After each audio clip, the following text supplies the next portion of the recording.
Olá, Luís Roque, obrigado por ter aceitado o meu convite. Nada, bom dia. Muito obrigado pelo convite.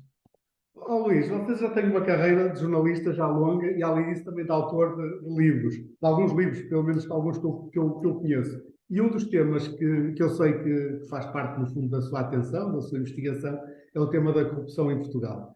Há uma pergunta que eu me faço há muitos anos. É assim, eu acho, pelo menos, acho que não há lado nenhum no mundo que não haja, onde não haja um corrupto e onde não haja corrupção. Mas, às vezes, pergunto-me, será que nós em Portugal temos uma percepção que a corrupção é muito grande? É só uma percepção? Tem a ver com o facto da nossa justiça funcionar mal, e isto é um facto? Ou efetivamente temos um nível de corrupção superior a muitos países equivalentes, ou pelo menos que nós gostaríamos de comparar, e que nos impede sermos mais competitivos? Qual é a sua opinião, mais avalizada que a minha, provavelmente? Bem, eu não tenho uma visão catastrofista da corrupção. Isso às vezes surpreende as pessoas quando eu digo isto, porque eu tenho um trabalho desde há muitos anos nessa temática, embora não seja exclusivamente aquilo que eu acompanho, antes pelo contrário, mas é um assunto que eu acompanho com muita atenção. E eu não tenho nada de visão catastrofista e vou explicar porquê. Eu acho que nós tínhamos e no meu segundo livro, no 45 anos de combate à corrupção, eu tentei evidenciar essa realidade. Eu acho que nós tivemos nos anos 70, nos anos 80, isto falando depois do 25 de Abril só, tivemos de facto uma corrupção endémica e que estava muito ligada ao facto do país, da administração pública, não funcionar. Estava muito ligada ao atraso económico e ao atraso institucional, se quiser, do país. Nós até entramos para a Comunidade Económica Europeia, tivemos não só primeiro os problemas do atraso económico e social derivado da ditadura, dos 48 anos de ditadura, mas depois também a ressaca do período revolucionário. Tivemos aquele período, por exemplo, de 84 a 85, quando é a segunda vez que nós chamamos a Troika para vir a Portugal, e portanto até nós entramos na CEE. Na prática o nosso Estado não funcionava, não é? Nós, os cidadãos, eu lembro-me, era criança, era adolescente, e lembro perfeitamente que à minha volta as pessoas não tinham imensos problemas para tratar da sua vida, seja para fazer uma escritura, seja para tirar a carta de condução, seja para tirar um certificado de nascimento, para ir ao registro civil e tirar coisas básicas como certificado de nascimento, seja para fazer uma escritura, enfim, a questão das multas de trânsito. Portanto, era muito comum em Portugal as pessoas enfim, pagarem para fazer alguma coisa. E, portanto, essa corrupção era uma corrupção muito endémica. Eu acho que essa corrupção hoje em dia praticamente não existe. Nós temos um Estado, para o bem e para o mal, numas áreas mais do que outras, que está digitalizado, está informatizado. Há muitas áreas da nossa vida em comunidade, no nosso relacionamento com o Estado, seja com as finanças, seja com o registro predial, seja com o registro civil, enfim, aqueles órgãos da administração pública básicos, a segurança social, em que nós, nos casos, por exemplo, das finanças, praticamente não necessitamos de ir à repartição física, não é? Podemos fazer tudo digitalizado, como também noutros serviços de administração não são tão avançados na digitalização, mas passaram a funcionar muitíssimo melhor. E, portanto, eu acho que já não é essa corrupção endémica. Acho que a corrupção que persiste é uma corrupção que tem muito a ver com uma promiscuidade entre o poder económico e o poder político, nomeadamente nas autarquias. Nós temos visto nos últimos anos, aqui em Portugal, muitas investigações ao nível das autarquias. São muito recorrentes a abertura de inquéritos sobre crimes económico-financeiros no que diz respeito a executivos camarários. No que diz respeito ao governo, nos grandes negócios também tem havido algumas situações. Agora, parece-me que a corrupção não é endémica. Agora, por outro lado, nós temos visto também uma muito maior eficácia da justiça. A justiça está muito mais eficiente por duas razões. Em primeiro lugar, porque o próprio sistema democrático teve um aprofundamento muito significativo, desde a entrada para a CEE, que o nosso Estado de Direito se desenvolveu de forma muito significativa e, por exemplo, um dos princípios estruturantes da democracia, que é o princípio da separação de poderes, também esse princípio foi muito mais aprofundado.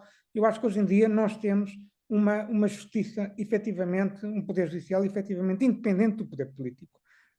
Que tem falta de meios, é verdade, mas que é independente em termos de ação prática, em termos de cultura de ação, digamos assim. E isso não era assim logo a seguir aos aos primeiros anos de 25 de Abril. E, portanto, é esse aprofundamento das instituições democráticas, nomeadamente a independência do poder judicial e também, por outro lado, a construção de um sistema nacional de combate à corrupção. Se quiser, podemos aprofundar um bocadinho mais isso, que começou a ser construído muito por inspiração da União Europeia, que é estas duas razões: o aprofundamento da independência, do princípio de separação de poderes, da independência do poder judicial face ao poder político, e também a construção de um sistema nacional de combate à corrupção, que faz com que nós tenhamos processos marcantes para a nossa democracia, como a Operação Marquês, como o Universo Espírito Santo, como o caso da Portugal Telecom. E são esses processos, ao fim e ao cabo, para concluir, que levam a que provavelmente a comunidade tenha uma percepção de que a corrupção é se calhar mais grave do que, ou que se calhar pode haver uma corrupção mais próxima de uma corrupção endémica, mas na realidade parece-me ela não existe. E essa percepção existe porque realmente a justiça passou a detectar e passou a combater esses casos, o que não acontecia antes, não é? Quando as pessoas não sabem o que acontece, quando vivem na ignorância, não podem ter a percepção de que existe alguma corrupção, não é assim? Portanto, Há quem diga que é um paradoxo da democracia, mas também ajuda a explicar essa questão da percepção da corrupção. Há quem diga que quando se vive na ignorância eu mais feliz, mas isso para estar para outra conversa.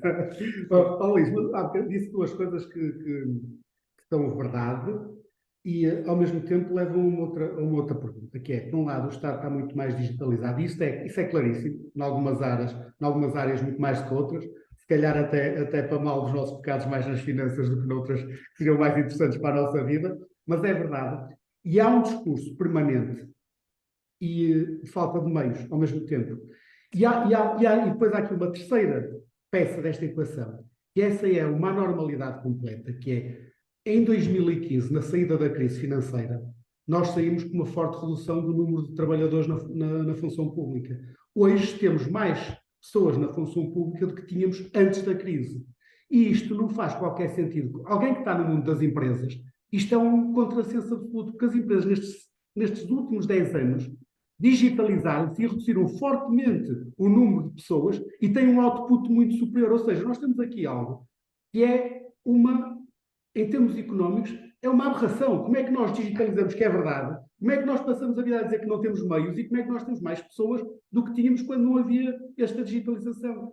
Quer dizer, como é que isto é possível? Se quer explicar-se?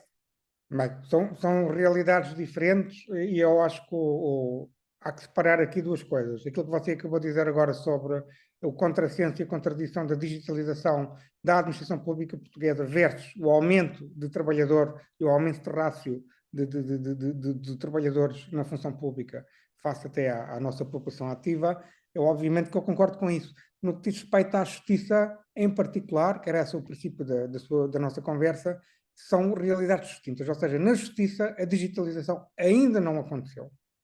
Ou seja, você vê uma das razões das burocracias, são muitas, imensas. Eu tenho dedicado muita atenção, tenho dedicado muito tempo do meu trabalho nos últimos anos, precisamente à questão da eficiência da justiça em Portugal.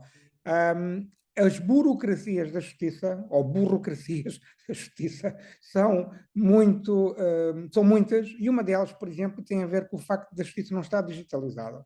Você vê, tem um contrassenso e um anacronismo completo em Portugal, que é você, quando os recursos sobem aos tribunais superiores, vamos supor que vai até ao Tribunal Constitucional. E depois, para descer para o Supremo Tribunal de Justiça, ou para o Tribunal de Relação, depende da origem do recurso, vai em papel.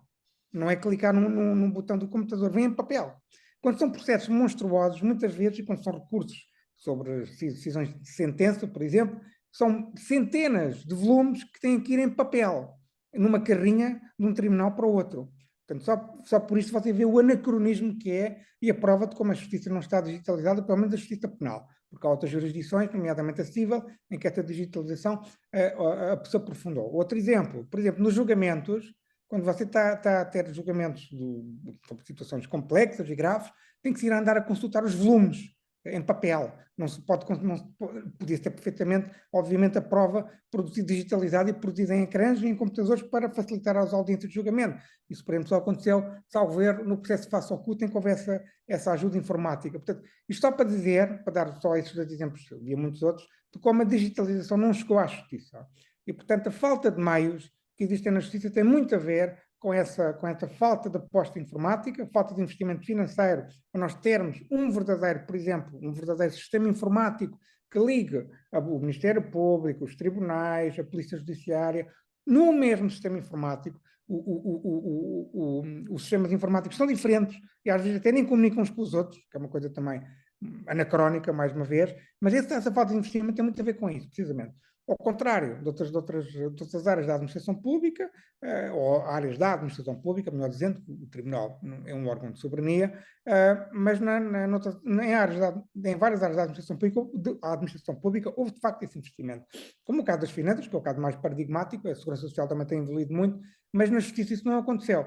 Eu concordo com a sua crítica central, que é a digitalização não deve levar, e é uma contradição, um aumento do número de funcionários públicos, mas sim deve levar a uma maior eficiência da administração pública, mas isso ainda não chegou à Justiça. Luís, mas isso leva-nos a uma outra pergunta, que é quase óbvia, ou seja, não chegou porque não vale aquela resposta que é porque não há meios. Num país que tem 3 mil milhões para meter na TAP, tem meios. Ou seja, porque é que o poder político, eu não estou a falar sequer do governo A ou B, porque é que na democracia se investiu tão pouco na justiça, quando um país, e pelo menos esta é a minha percepção, não há um país livre, não há um país democrático, não há um verdadeiro país onde as pessoas sentem bem, sentem uma justiça, passa aqui a redundância, justa. E para ser justa tem que ser célere, porque uma justiça que demora 10 anos a tomar uma decisão sobre alguém não é justiça nenhuma, isto é, ou se destrói a vida de alguém que não cometeu um crime, não é? Ou muitas vezes não se penaliza quem o cometeu, que é uma coisa completamente absurda. Portanto, isto é porquê? Porque não se quer, porque nunca se quis? Bem, eu vou a uma questão estrutural e eu depois vou à questão, se quiser, menos estrutural. Isto, em primeiro lugar, eu acho que há uma grande dificuldade dos partidos moderados. Eu aqui estou a falar do PST, do PS, da Iniciativa Liberal, de pegar o touro pelos cornos, digamos assim, de enfrentar e de falar de forma clara e concreta sobre o problema da corrupção. E porquê é que isso existe? Existe porque, em primeiro lugar, têm receio de querer competir com o Chega, de quererem competir com aquilo que classificam de um discurso populista. Mas a minha primeira resposta logo para essa questão é bastante simples, é que se os partidos moderados não tomam este problema, não tomam o touro pelos cornos, não enfrentam este problema de frente, é precisamente os partidos populistas, seja o Chega, seja o Bloco de Esquerda, seja o PCP, também são partidos populistas, também são partidos extremistas, que pegam nesse assunto e que tentam explorar cada um à sua maneira. O Chega falando na necessidade da limpeza, o PCP e o Bloco de Esquerda falando de que o capitalismo contamina os partidos do poder. Bem, e, portanto, os partidos moderados têm de uma vez para sempre de enfrentar este problema. E porquê é que isso não acontece tão bem? Bem, veja-se, por exemplo, o caso do Partido Socialista. Eu falo com muita gente do Partido Socialista e há uma facção, se quiser, do Partido Socialista que consideram que se os partidos moderados derem muita atenção ao assunto, se derem muitos mais, se você quiser, na prática, à justiça, isto vai ser uma espécie de implosão do sistema do nosso regime democrático. E dão sempre o exemplo, por exemplo, do que aconteceu em Itália, em que a justiça teve uma ação muito forte no combate à corrupção e isso esteve na origem, se você quiser, na implosão do sistema político-partidário clássico italiano. Eu não concordo com esta visão, estou simplesmente a descrevê-la. Qual é o pensamento de algumas dessas pessoas? O mesmo, por exemplo, também está o exemplo de Espanha, em que um combate muito efetivo contra a corrupção que aconteceu no final da década passada levou também ao crescimento ao crescimento do Podemos, por exemplo, ao nascimento do Podemos na prática, ao crescimento do Podemos e também desse discurso contra os partidos do Bloco Central em Espanha, o PP, o PSOE. E, portanto, há esse receio dos partidos do PSD e do PS de que um efetivo combate à corrupção leve, se quiser, ao combate contra o PS e o PSD, propriamente ditos.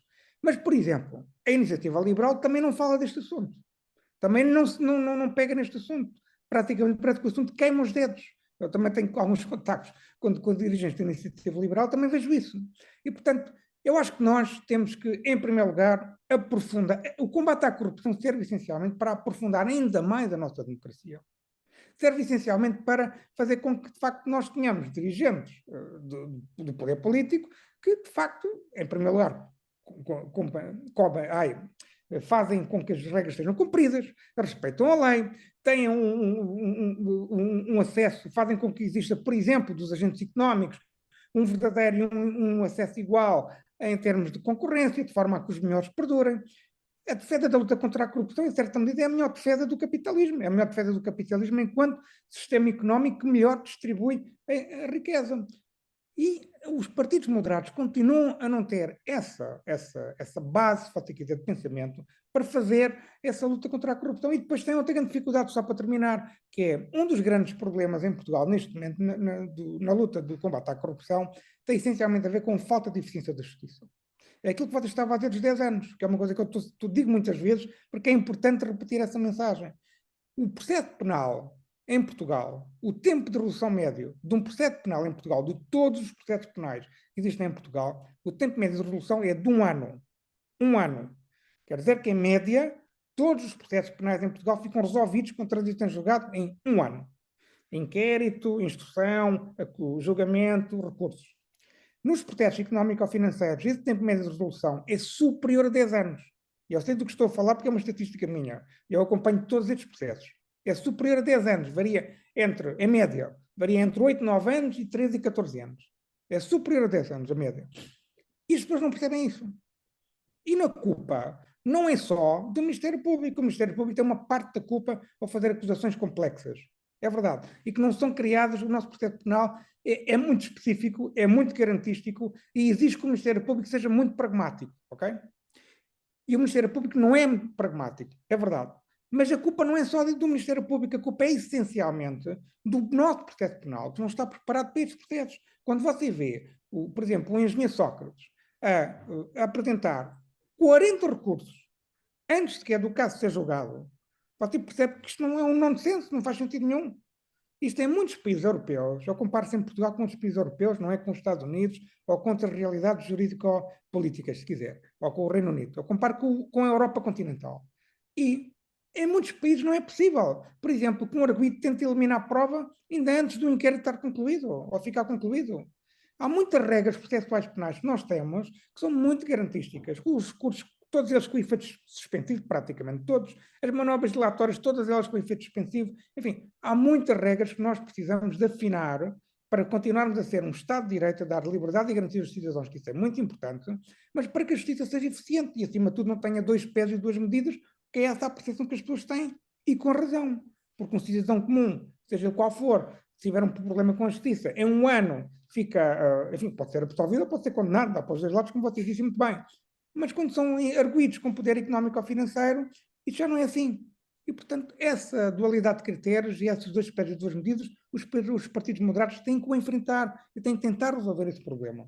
É assim que se credibiliza a democracia, na minha opinião. E eu concordo em absoluto, ou seja, é aquilo que eu disse, que você disse, acho que é importantíssimo, que é, efetivamente, assim, não há ou uma vontade, ou uma capacidade, não sei o que é que se possa chamar, de pegar o touro pelos cornos.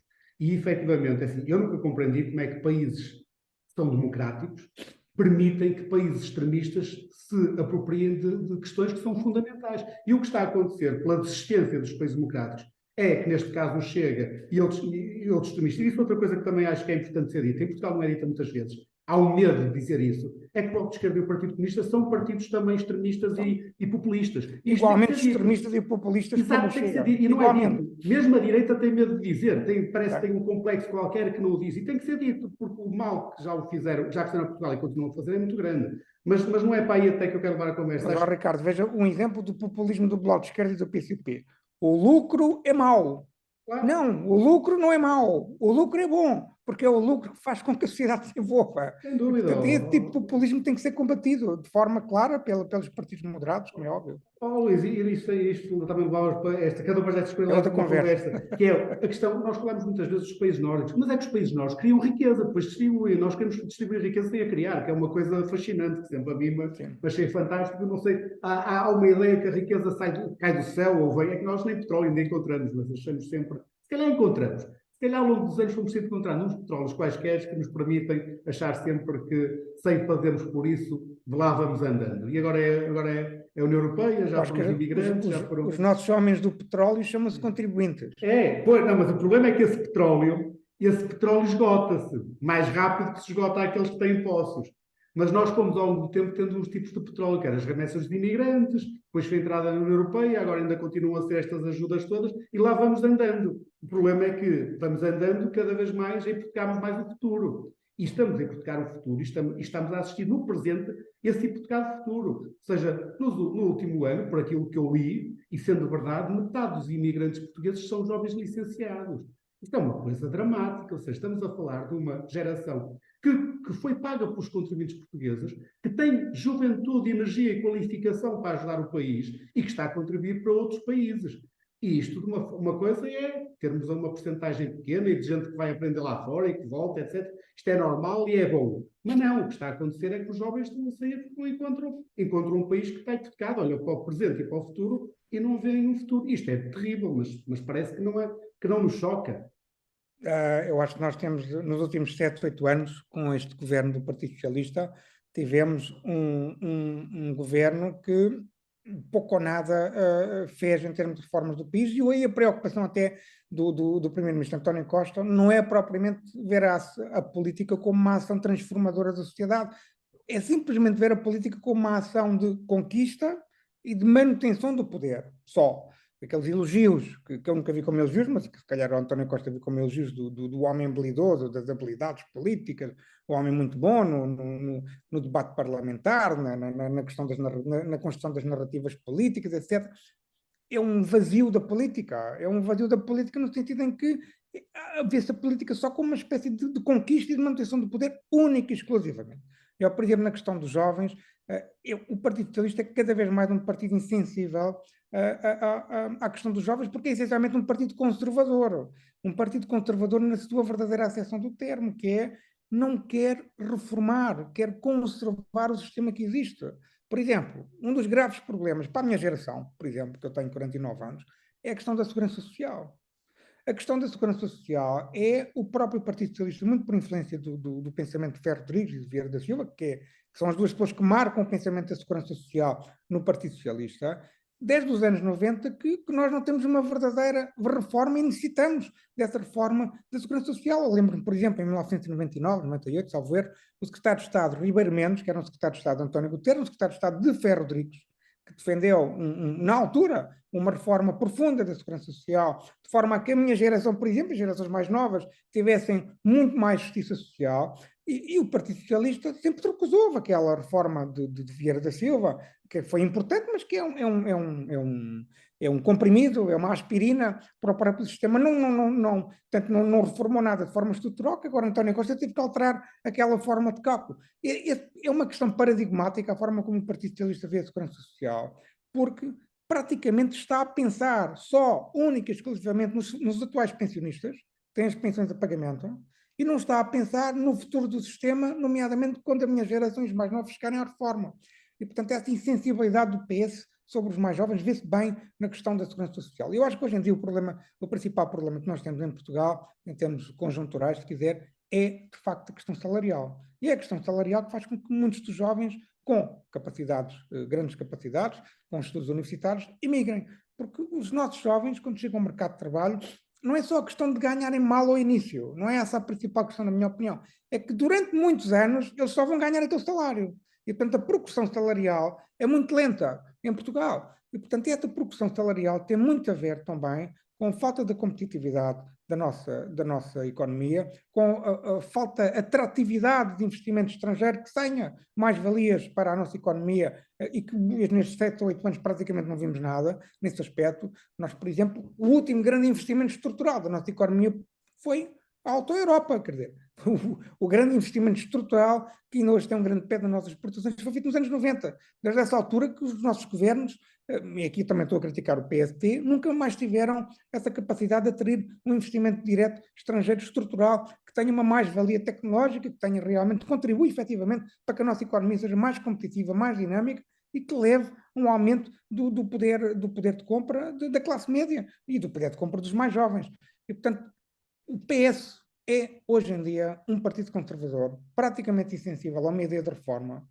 Eu acho que a ideia de reformas em Portugal, nomeadamente com influência para mudar o nosso modelo económico e para termos mais competitividade, mais dinamismo e melhores salários, estão essencialmente no espaço do centro-direita. E o PST e a Iniciativa Liberal aí têm um papel muito importante para desempenhar e para tentar chamar o PS para esse espaço de reformas, de reformismo, porque realmente a herança que António Costa vai deixar no Partido Socialista, além desse conservadorismo que eu já estava a referir, também há alguma radicalização perigosa, porque o PS e o PS hoje em dia, ou até mesmo o PS e a Iniciativa Liberal, vamos ser mais práticos, não dialogam propriamente. É impossível o diálogo com o Partido Socialista hoje em dia.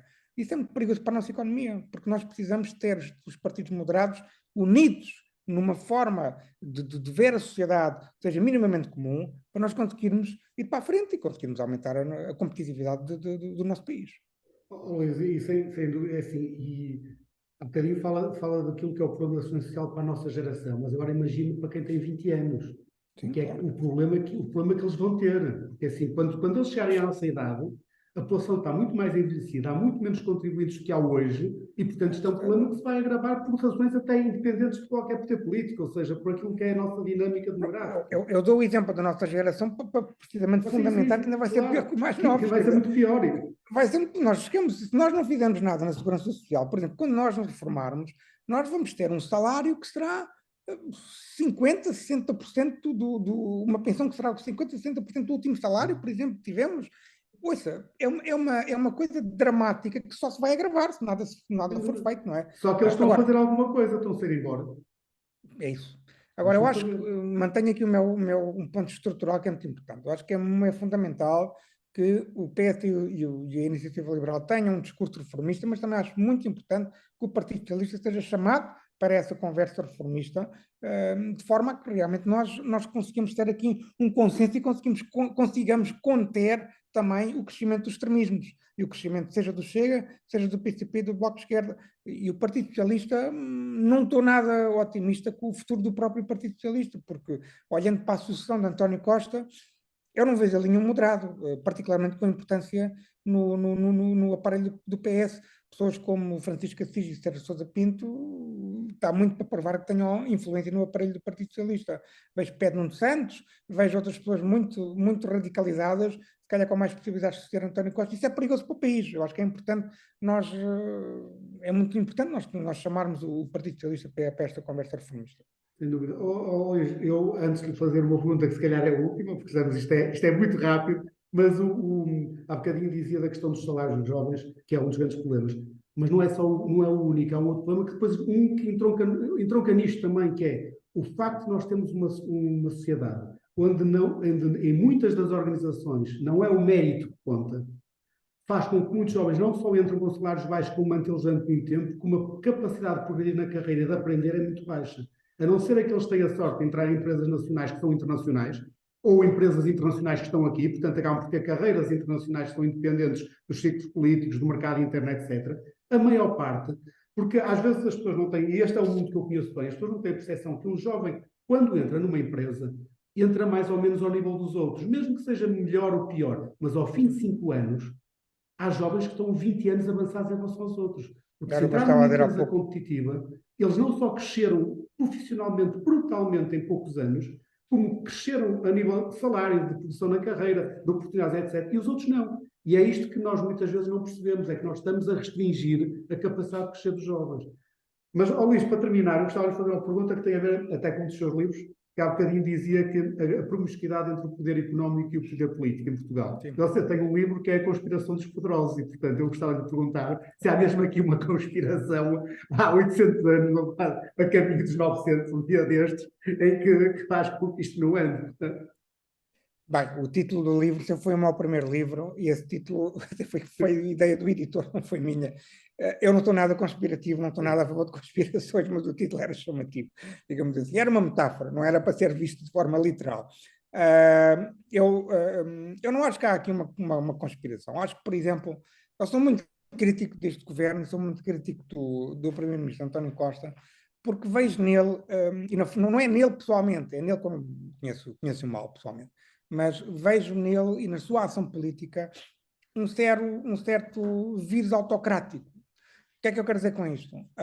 Nós temos, que acho que com o governo de Passos Coelho, nós tivemos um aprofundamento da ideia da independência, por exemplo, do Poder Judicial, através da Procuradora-Geral da República, Joana Marques Vidal, Por exemplo, o governo deu todo o espaço, e a Ministra da Justiça, então, deu todo o espaço ao Ministério Público para fazer a sua ação como quisessem entender-se, por exemplo. Não houve nenhuma pressão política. Tivemos na questão das entidades de regulação uma aposta forte do governo ter tido que essas entidades de regulação fossem efetivamente independentes. Ou seja, fazer com que o poder executivo, isso é essencial numa democracia, o poder executivo não seja excessivo, nem seja demasiado forte face a outros poderes da nossa Constituição, seja o Poder Judicial, seja até, não são órgãos de soberania, mas até as entidades reguladoras, por exemplo, são fundamentais para escrutinar também o Poder Executivo. E, portanto, essa ideia do equilíbrio de poderes, que é isso o nosso sistema democrático, o sistema de freios e contra-freios, em que os poderes se equilibram uns aos outros, acho que com o Passos Coelho isso aprofundou-se. E acho que com o António Costa regredimos. Por exemplo, a forma como o Partido Socialista e como o Primeiro-Ministro se envolve nos negócios, quer estar presente nos grandes negócios da sociedade portuguesa, negócios económicos, negócios entre as grandes empresas. O António Costa tem revelado muitas vezes isso ao longo deste mandato, faz com que haja promove essa maior promiscuidade.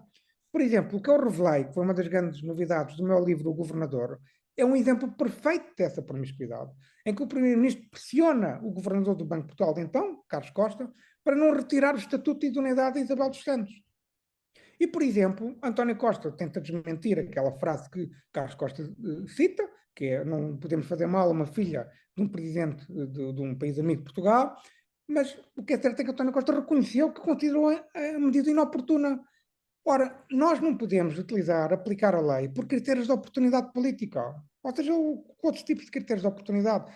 O Poder Executivo não pode determinar o que é que o Poder Judicial, o que é que uma entidade independente como o Banco de Portugal ou outras entidades reguladoras fazem. E, portanto, nós com António Costa regredimos claramente. Nós, por exemplo, vimos, agora com esta visita, só para terminar, de António Costa a Angola, por exemplo, vimos um aplauso, se você quiser, do governo de Portugal a algumas práticas angolanas. Nós, por exemplo, no caso de Manuel Vicente, em que o processo foi transferido para Angola sob uma fortíssima pressão política do presidente Marcelo Rebelo de Sousa e do primeiro-ministro António Costa. Ora, não aconteceu nada a Manuel Vicente. Como nós suspeitávamos, o processo ficou na gaveta. Não aconteceu nada em Manuel Vicente. O processo está em Angola. Manuel Vicente, o procurador português que Manuel Vicente alegadamente corrompeu, já foi condenado aqui em Portugal, está preto a ser preso. Foi provado aqui em Portugal que aquele procurador foi corrompido, mas o corruptor, o alegado corruptor ativo, está no Dubai, não lhe aconteceu nada. Ora, Portugal devia dar alguma forma de exemplo a Angola. Isto não tem nada a ver com questões de neocolonialismo, nada disso. Tem a ver com boas práticas democráticas. E Portugal simplesmente não faz nada. Pelo contrário, António Costa convidou João Lourenço para ter uma espécie de cabeça de cartaz das comemorações de 50 anos do 25 de Abril em Portugal. Eu lamento, mas o regime angolano não é um exemplo para os 50 anos do 25 de Abril da democracia portuguesa. Ao fim e ao cabo, é isso que simboliza o 25 de Abril, simboliza a liberdade, a democracia. O regime angolano não é um exemplo para Portugal. O Moçambique não é um exemplo para um país da União Europeia como é Portugal. Isto não tem nada a ver com neocolonialismo, isto tem a ver com questões factuais.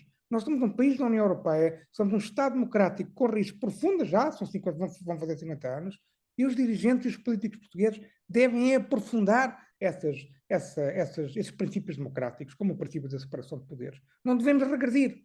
E eu espero que, para concluir, que depois de António Costa sair do governo, porque ele algum dia vai sair, ninguém é eterno numa democracia, e espero sinceramente que voltemos a avançar nesse aprofundamento do nosso regime democrático, porque é só com esse aprofundamento que nós vamos conseguir ter regras mais transparentes, melhores políticos e também melhor economia mais competitiva e mais salário. Eu acho que está tudo interligado, sinceramente. Acho que isto está tudo interligado. E isso não é uma conspiração, é um facto. Luís, obrigadíssimo pela excelente conversa. É assim, aquilo que nos mantém otimistas é que já andamos aqui há mais de 800 anos e eu tenho que ir também que lá vamos andando. Eu quero ser otimista e tento ser otimista. Vamos sobreviver. Muito obrigado, Luís. Um abraço. Obrigado.